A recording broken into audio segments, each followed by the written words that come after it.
नमस्कार, अब दुनिया के फटाफट बुलेटिन में आप सभी का स्वागत है और नजर डालेंगे आज के खास खबरों पर।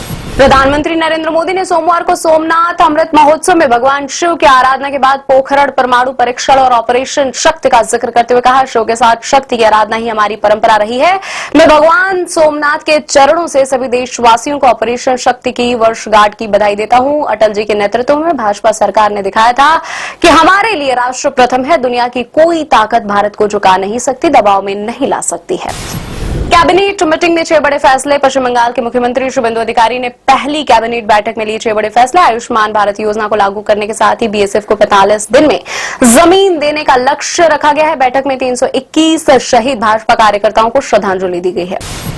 3 मई को आयोजित हुई नीट 2024 परीक्षा से पहले राजस्थान में एक कथित गेस पेपर तेजी से वायरल हुआ था। अब जांच एजेंसियों का दावा है कि उस दस्तावेज के करीब 140 सवाल असली परीक्षा में पूछे गए प्रश्नों से मेल खाते हैं। यह लगभग 720 में से 600 अंकों के बराबर माना जा रहा है। जांच में जुटी एजेंसियां।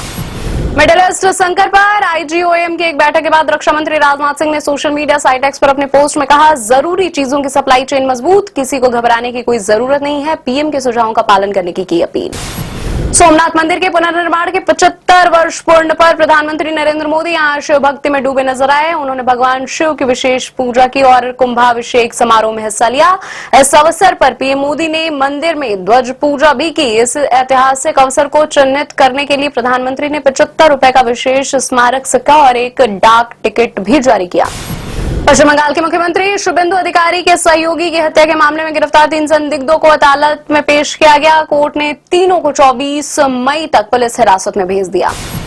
निर्वाचन आयोग ने न्यायालय में तृणमूल कांग्रेस के नेताओं की दलीलों का विरोध करते हुए कहा, इसका समाधान चुनाव याचिका है। ममता बनर्जी और अन्य का आरोप है कि 31 सीटों पर जीत का अंतर एसआईआर में हटाए गए वोटों की संख्या से कम है।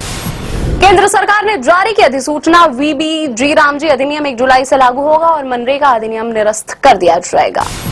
प्रधानमंत्री नरेंद्र मोदी ने सोमनाथ में कहा, 11 मई हमारे लिए इसलिए भी महत्वपूर्ण है क्योंकि इसी तारीख को 1998 में भारत ने अपने पहले 3 परमाणु परीक्षण किए थे।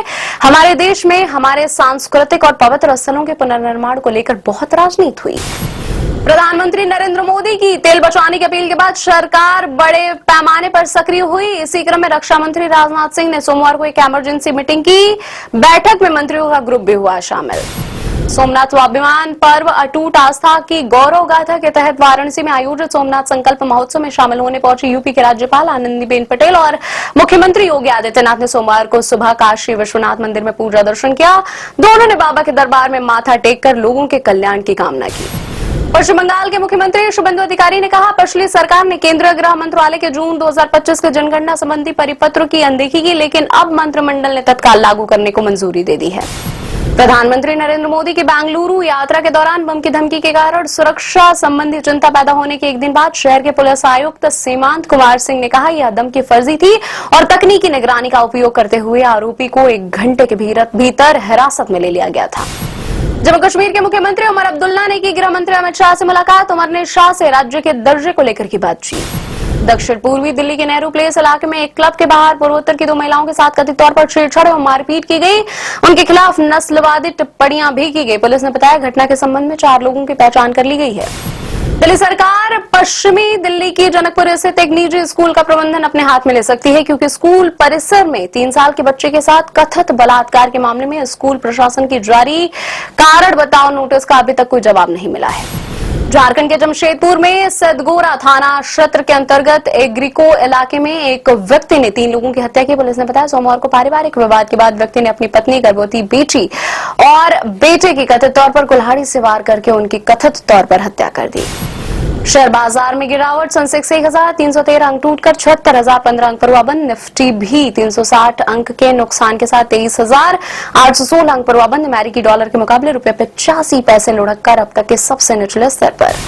रोमांटिक ड्रामा फिल्म चांद मेरा दिल का ट्रेलर हुआ रिलीज। फिल्म में दिखेगी लक्ष्य लावानी और अनन्या पांडे की रोमांटिक केमिस्ट्री। विवेक सोनी ने किया है फिल्म का निर्देशन। 22 मई को सिनेमाघरों में रिलीज होगी यह फिल्म।